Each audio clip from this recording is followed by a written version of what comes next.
Well, reward is something that you get from something you do. Got it. I like it. But let's go deep into this, right? Tell me about something in your life that you have taken a risk to get a reward on. Getting A few years ago, I left a very high paying job to buy my business that I have now. And yeah, just, yeah, that was my biggest one, honestly. Big risk, big reward, big opportunity for reward, right? Big upside. Yeah. Is every one of us on this call right now reward focused? Yes. I see yes. two head nods, now three of them. Okay, everyone Growth follow along with me, focused. right? Everyone follow along with me. I give you $100 if you can do 10 push-ups. If you can't do 10 push-ups, you give me $100. Will you take that bet? Yes. Oh yeah. Yes. Right? Can Great. they 80 push-ups on the knees? Shut up, Jason. You big man, you're gonna do real push-ups. And if you can't do real push-ups, figure it out. Or you owe me $100. Now, next level. You do 10 push-ups. I don't give you anything. If you don't do 10 push-ups, you give me $100.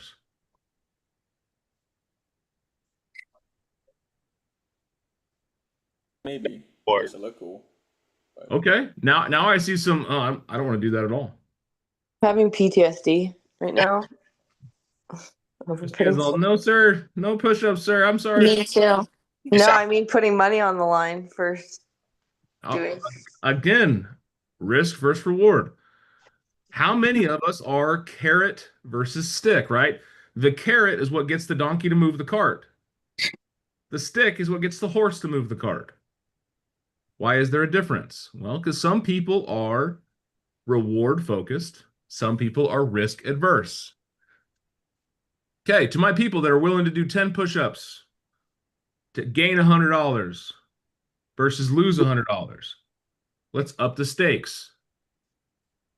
I have to lay on your back. Not so confident now, are you? no, no, In this world, in this life, do we always get to set the game? no. Do we get to choose the layers? Do we get to choose the players? Do we get to choose the obstacles? Sure don't. But do we get to choose how we play? Yes. When I look at risk versus reward, I look at what's in it for me. And I'll tell you, I am risk adverse, way more so than I am reward focused. I would much rather do something so that I don't get the stick than I do chasing a carrot. If you're like me, you don't like to let people down. I see some head nods. It's not about you, it's about someone else, isn't it? So when we attach an end result to either the risk or the reward, do so that matches the game you play. I am a squirrely motherfucker. You tell me, Dan, I'll give you $100 for doing for 10 push-ups. And I'll say yes. And you could say, well, a gorilla's got to sit on your back. I'm all great. I get to pick the gorilla.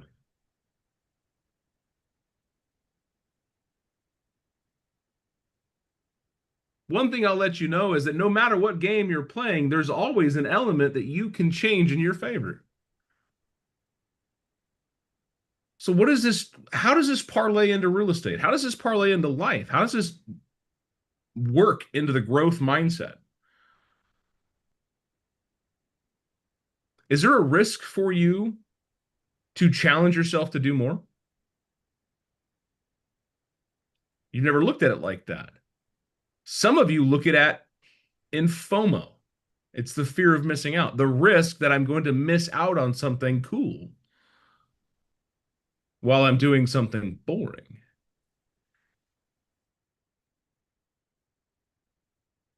Okay. Let's associate push-ups with a gorilla on your back as boring phone calls. You got to make 10 phone calls today. You got to take 10 conversations today. And that gorilla is going to be sitting on your back the whole time. Keller Williams, we used to call it the drunk monkey. If you guys don't know, I have a drunk monkey. Right here. You guys did not know I was prepared for this conversation, did you? Well, this gorilla, or we're going to call him the drunk monkey, symbolizes everything you don't want to do. I don't want to be bored. I don't want to sit at a desk for 5 hours. I don't want to make phone calls. I don't want to talk to strangers. I don't want to do all of the things that I'm supposed to do. And now this monkey gets higher and higher and higher on your shoulders until eventually the monkey starts to distract you from what you're trying to do. You know you should be doing the push-ups because you don't want to lose $100 or you want to earn $100, whatever way you go to. But if that monkey's on your back, making it more difficult, what should you do?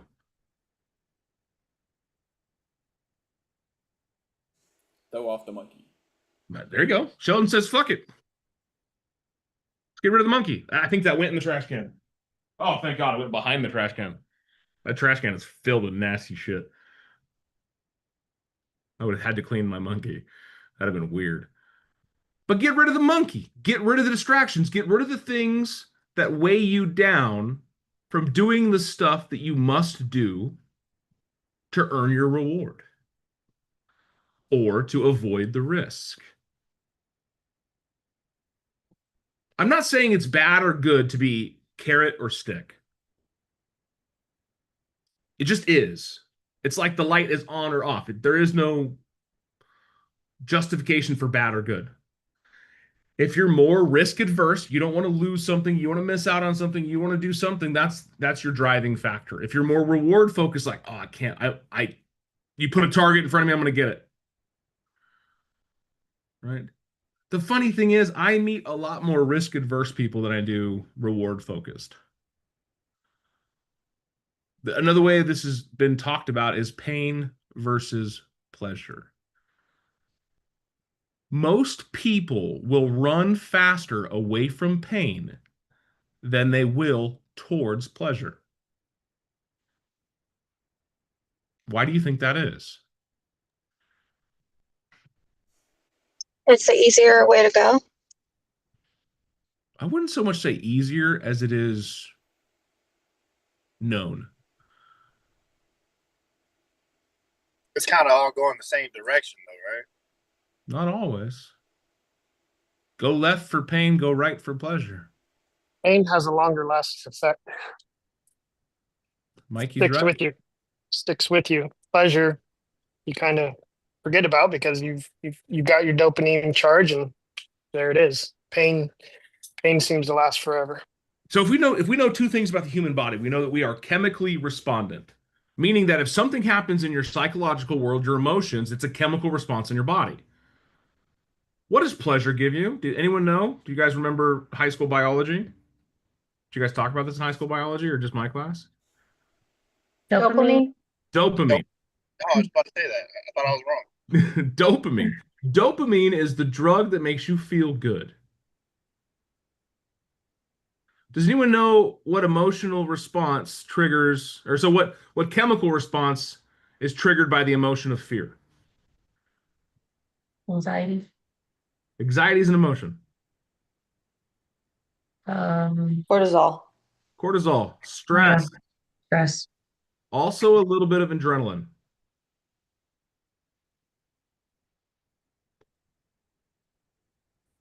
We become addicted to those drugs. But Dan, drugs you have to buy from the shady dude at the corner of the gas station. No, your body creates them. Because when you're in fear mode, fight or flight, right? We've heard of it. There's 3 F's, fight, flight, or freeze. You have a boost of adrenaline that makes you fight to get out of the situation. Your heart rate increases, your focus dials in, you do things that you didn't think were possible. We've seen the videos of mothers picking up cars off of their children dads ripping doors off of houses to get to their kids in a burning fire. We've seen incredible feats of strength because of the adrenaline that's dumped into the system in a moment of fight or flight. We are mostly fear adverse because our bodies are designed to make us stronger to get away from bad things. But then, like Mikey said, we remember the pain. We remember it more. Because in the olden times, and this is, I don't care if you're an evolutionist or if you're, a creationist, we all have tribes mentality in our backgrounds. When we were in the tribe days, hunting and gathering, we didn't have supermarkets to go to. We had to send Jimmy into the forest to collect berries. But we made Jimmy eat those berries first because if Jimmy died, we wouldn't eat the same berries that Jimmy died from. Jimmy's collecting carnitas. But if Jimmy came back with delicious carnita berries, we would say, Jimmy, these are great berries. Take us to your berries. We would remember infinitely the bad berries, the bad tree, the bad bush, the bad animal that tried to eat us. Because we are survivalists. Every one of us has that innate ability inside of us that says you must survive. Don't believe me? Come to the office with a bucket of water. I will slam your head into that water. And if you don't fight back, then you don't have that survivalist instinct. 100%, I guarantee after about 45 seconds, you will be fighting to get your head out of that water. Why? Because you want to live. That's your... You want to live, right? It doesn't matter what's upstairs. Your subconscious says, I must survive. So that's why we are fear adverse. We are risk adverse. No matter how big the reward is, we go back to our basic programming. That is, I must survive. So let's change how we survive. Let's change the game. Again, let's go back. Can we change the game? No, but we can change some of the rules. We can cheat. We can get an edge. We can habit stack. We can hack things. We can use resources to our benefit. But why are those two reasons why you do something? Right? I wake up every morning on time to get here by 8 o'clock so that I don't put you guys out. So I don't let you down. I don't get anything from you guys being on this call, but I feel like I lose everything when I don't show up. And that sits with me. I feel bad. So risk versus reward. Am I reward focused or am I risk adverse? And then let's plan our business around that, right? I don't want to lose. Well, what's the best way to connect that lose to your business? Tell someone.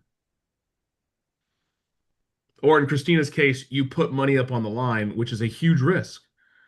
This is a huge risk that I don't want to lose on. And I'm sorry to bring up some bad emotional and repeat the past for you, but something you'll never do again. No, it's fair. She'll never fail that again. Not that she won't put the money up again. I guarantee you, I'd bet on Christina. She'd put the money up again and she would not fail again. She's been stung once. She won't be stung twice. She's remembered the big scary animal that tried to eat her. And that was Nicole Bale. Yeah. The big scary Bale.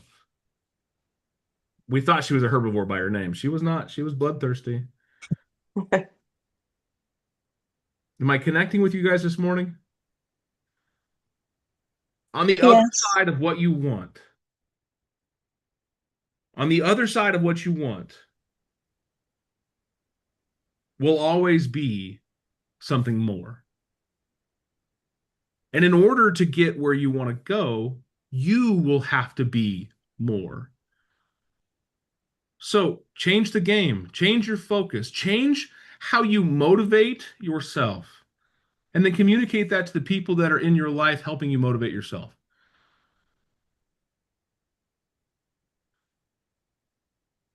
Now, it could be your friend, your loved ones, your partner, your coach, your accountability partner. It could be, you know what? I am fear adverse, or I'm risk adverse, or I'm a stick.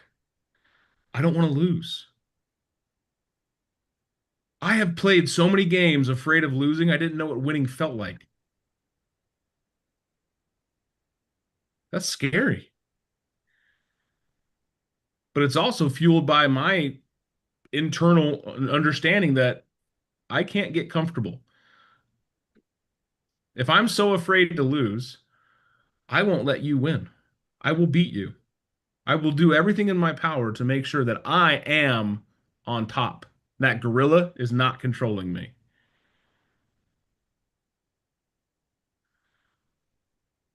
I have seen this happen time and time again. Teams that keep winning think they're going to keep winning. And who do they get beat by? The underdog. They get beat by someone who wasn't complacent. They get beat by someone who was told, you'll never beat that team. The underdog. It happens it happens so damn much they make movies out of it. Hell, it happens so damn much they came up with the term underdog. Okay, what is an underdog? You guys ever seen dogs fight? Yeah. Which one do you think is more aggressive, more powerful, more alpha? Usually the bigger one, or The dog on top. yeah. That's why they call him the underdog. It's the one that it's expected to lose, the one that's expected to give up. That was a team that was not afraid to lose, right? They wanted to win. They wanted to win. I'm going to go win. I'm going to win 13 games in a row. All of a sudden, the 14th game, get beat by the underdog. Why? Because they wanted it more. Their desire to not lose was stronger than your desire to win.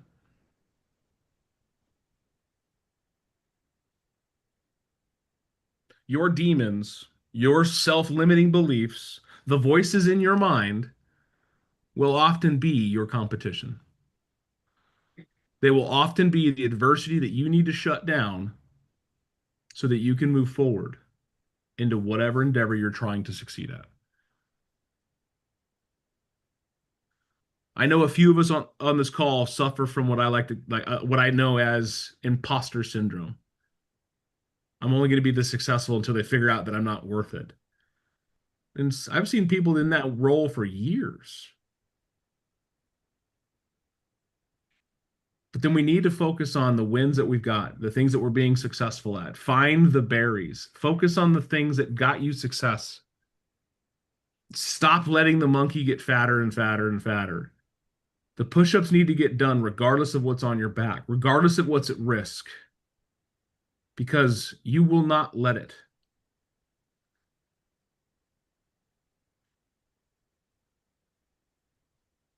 What are your thoughts? I want to hear from you. What's raying head in your head today?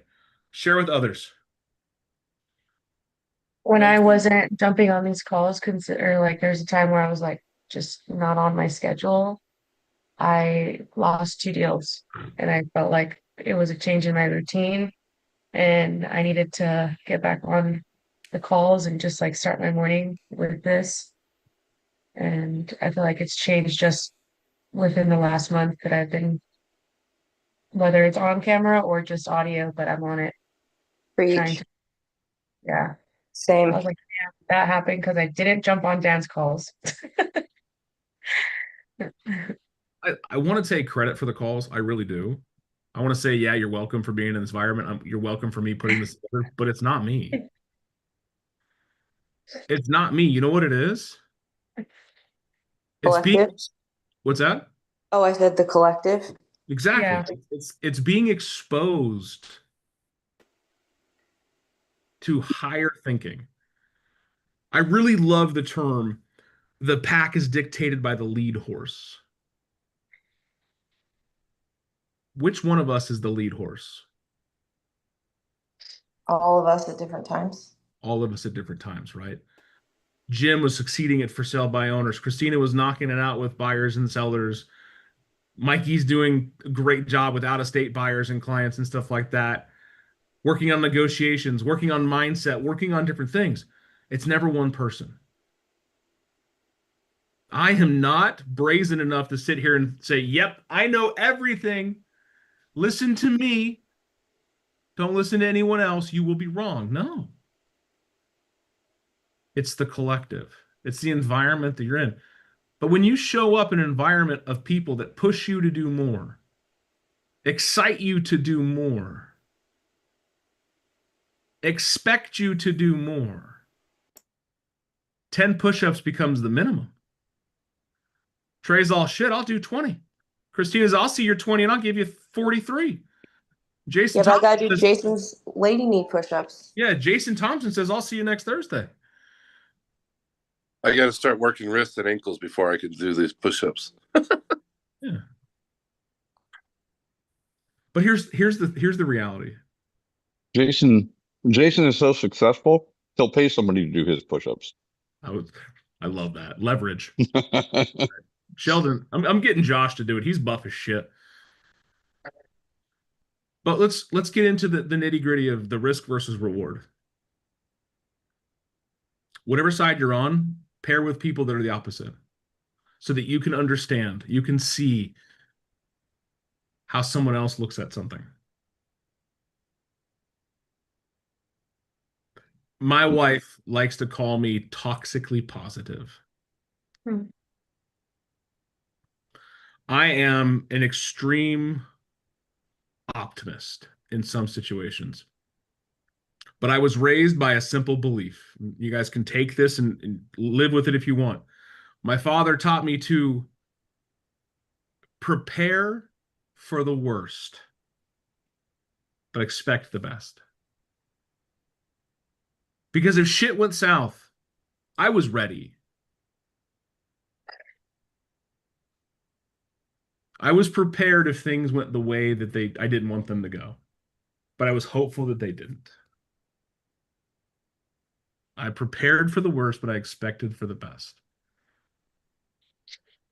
And some people are like, expectation is the root of all heartache. Okay, great. Shut up.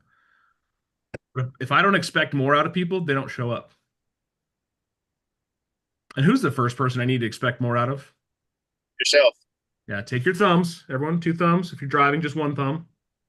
Just kick it back 47 degrees. That person right there. I know that I'm risk averse. So I need to be around more award focused people. See them get excited about the win, get excited about something. And then I become one of their biggest cheerleaders. I don't want to let them down, so I'm going to win. See how that worked? A little bit of mind ninjery. I hope today was worth some time for you. I hope it's something that you can reflect on again. What'd you share with us, Christina? It's just an image I saw yesterday. But just preparation always beats planning. It's kind of sounded like what you were saying. Planning is based on the expectation of order. Preparation is based on the expectation of chaos. I love Plan that. for the order and you'll be destroyed by chaos. Prepare for chaos and you'll thrive in any condition. I love that. I think that's actually perfect. I didn't think things were going to go well. I expected them to go off the rails, but I had a contingency plan. I taught you guys this. We'll go a minute longer. I taught you guys the decision arc. Do you remember what it was? The 3-question decision arc? What's the upside? Right? What's the reward? What's the downside? What's the risk? Am I okay with the downside? If you're okay with the downside, move forward. That's a 3-second decision arc to get you over any friction point. What's the upside? What's the downside? Am I good with the downside? Move forward. Okay. What's the upside of making 10 phone calls today? May or may not get a good. No. Upside only. Oh, You did your activity. Get some real estate business. Thank you, Maura. You're going to get some real estate business. That's the upside. I'm going to get some real estate business. What's the downside of making 10 phone calls today? you might get 2 Nothing. no's. Might hang up on I don't want mites, Trey. I want you to speak in absolutes. Oh, Upside, I'm going to get real estate business. Downside? 10 people are going to hang up on you. Okay, that's lucky. You got them to answer. Oh, There's no downside. Oh, no, there's a downside. downside, they're rude on the phone. Okay, there's a downside. What else is the downside? Someone else picked them up. Another agent. They got business to another agent. What are the Nobody downsides? answers. What was that, Jess? Nobody answers the phone. Okay, what are the downsides? They stalk you. Oh. They And stopped. of course, That got dark. what was I didn't hear that. Oh, I just said that got dark. Oh, I didn't hear what got dark. I got Oh, they stalk you. They stalk you. okay. I don't know who said that, but I feel like that's good news. Me, They're stalking Aaron. you. okay, Aaron did. Now, guys, whatever downside you just brought up shines to the psychological expectancy you have of the phone calls you're going into. That's your darkest downside. Are you okay with the downside? Yes or no? Move forward. There's always an upside. I want you to be crystal clear about it. Don't speak in gray terms.